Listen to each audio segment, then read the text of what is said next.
Welcome to the Igniting the CEO Within podcast, where we interview successful high-level professionals to discover lessons they've learned throughout their career that can help ignite that CEO within you.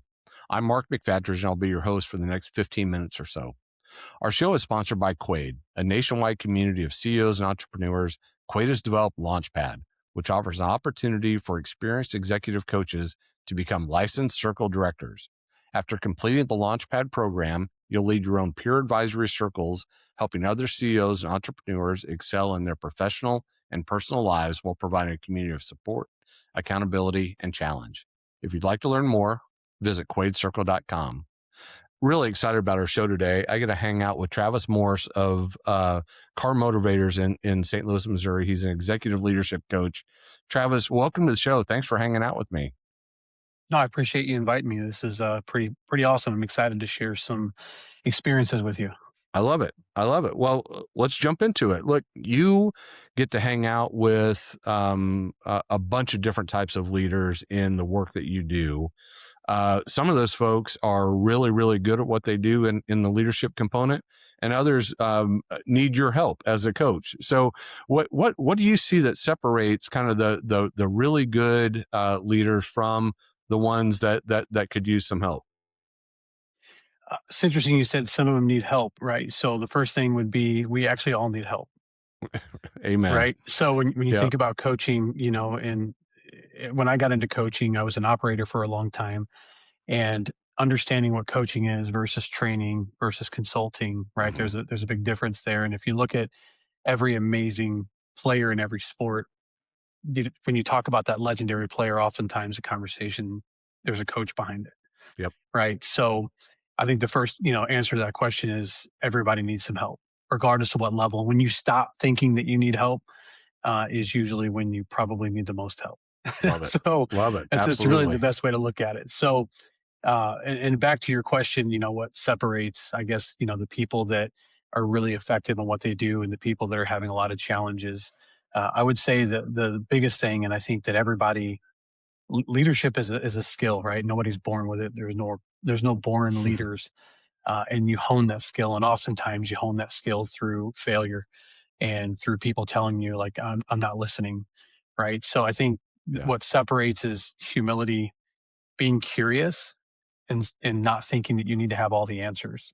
Right. Versus Yeah. the people that are curious and understanding that you need to look at the people around you and actually hear what they're saying and ask a lot of questions instead of telling people what they need to do.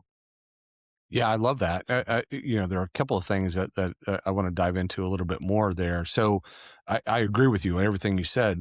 One of the things that I think is interesting is a lot of people think that if they're the CEO, if they're the business owner or whatever, that humility doesn't go along with that, and I disagree, and I know you do too.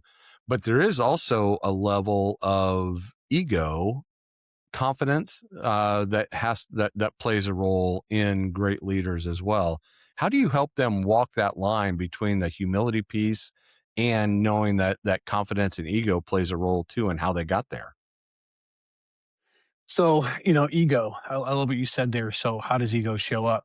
Right. And ego in itself is a psychological defensive mechanism. Right. So it's not always, sometimes it does come out in being boastful. Sometimes it comes out in being arrogant. Sometimes it comes out in being short or curt or aggressive. Right. Mhm. Or sometimes it's emotional. But ego, it comes out in many different forms. So, to ride the line is, I think, for me, what helped me as a coach and as a leader, because I was a high level leader before I stepped into coaching, was being able to detach. I invested a lot in myself before I got into this world, and while I was leading, because I had a lot of failures like we all have. Mhm. And the biggest thing I had to learn how to ride that line is to detach. It's not about me, right? It's about accomplishing a mission Mhm. that I'm not bigger than. So if your ego or your wants are greater than the mission, then you're out of alignment. So learning how to take a situation, take a breath, detach, and make sure that you're centered on what is the mission, then that helps maintain that balance. Yeah, that's really good. Um, Easier said than done, right? Like, so how how do you help your clients get to that piece, right? Because it's so often, right? Especially if you've been a really good operator, then all of a sudden you get elevated to the next leader and all this kind of stuff. You've gotten there, or you've had success historically by GSD, getting stuff done, right? And how do you allow yourself to detach? How do you coach people to get to that detachment phase? It's just understanding like what is it you want to accomplish and keeping the main thing, Hmm. right? Because we always have, as you're right, we have selfish priorities, right? And success is a selfish priority. However, understanding the more you go up, when you're in a position of production, you do the thing and you get rewarded. And then when you come into a position of leadership, they do the thing and they get rewarded. Right. Right. And so you have to understand the difference between those two things. And so understanding that, and it's also understanding your behavior because everybody's different. Everybody has a tell within themselves. Right. So when you notice yourself speaking faster, or when you notice the little I call them internal alarms, right? Hmm. When you can feel your blood pressure rising, there's often times inside of Right. ourselves that there's like something that we're feeling happen when we get into that mode of letting the ego drive. And if you can identify that trigger right there and just take a deep breath, right, and say, okay, I'm going to count to three. And oftentimes I encourage people count to three, right, Uh-huh. before you respond, before you actually give direction, and think of a question that you can ask instead of a statement that you can make. Hmm. That's a great tool. I like that. Focus, and a lot of what you're talking about is leaders need to identify where they are most valuable to their company, right? And that's often outside of the day to day type of stuff. So, a conversation that we have oftentimes is how are you going to add value to the company, and that's that moving to the visionary seat, right? And I that again takes time because you often want to start getting back down into the weeds, and that discipline that comes along with staying up at the visionary role is can be challenging. Yeah, and I think I'm a big fan, and I like to facilitate as much as I can EOS style setups with the people that I coach because it with vision being a visionary is great, but you have to understand there's things like change whiplash. Because a good example he talks about, when you're making a change to you, it's a small turn, but to everyone that reports to you, it's this giant change, and they're just trying to hold on, Hmm. right? So, are you changing to change? Are you changing for a purpose, right? So, it is important if you're going to stay in the visionary seat that you have people around you that ground you, or that it goes back to, do you have an integrator? Hmm. Somebody that's able to bring those thoughts back down to earth and to be that filter to keep things aligned with, okay, what does the end look like here? What are we actually trying to do? And is this keeping us in that direction? So I think as a leader, you have to surround yourself with people that can challenge you in that. Yeah, yes, absolutely. That's the only way that you're going to get there, and that comes back to that humility component that you talked about too, right? Is you have to have the humility and to allow someone to push you and challenge you and hold you accountable. Absolutely. If I can't remember who said it, but I love the quote that it was is, if nobody's following you, you're just a guy out for a walk. You're not leading anything. Right. And to do that, when I first got elevated, and, our focus in our company is on the automotive industry.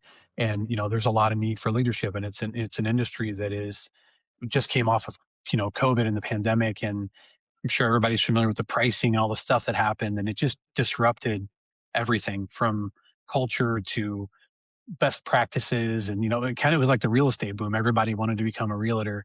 And then now you have to really be a realtor. Right. And Right. so people came in and people came out. And so, we have a lot right now where people are learning the importance of, you're not the smartest guy in the room, and you have to be open, or there's some real consequences there. Yeah, for sure. That's wow. Yeah, that it was definitely a separator, right? Of the good, the good leaders for sure. So talk a little bit more about like what does an engagement with you look like? So as somebody reaches out and they are looking for some coaching, they're in the automotive industry. What does a typical engagement with you look like? So, and one, I want to also let everybody know, we actually do lots of different companies. We coach a lot of different companies. We coach a very large architectural firm.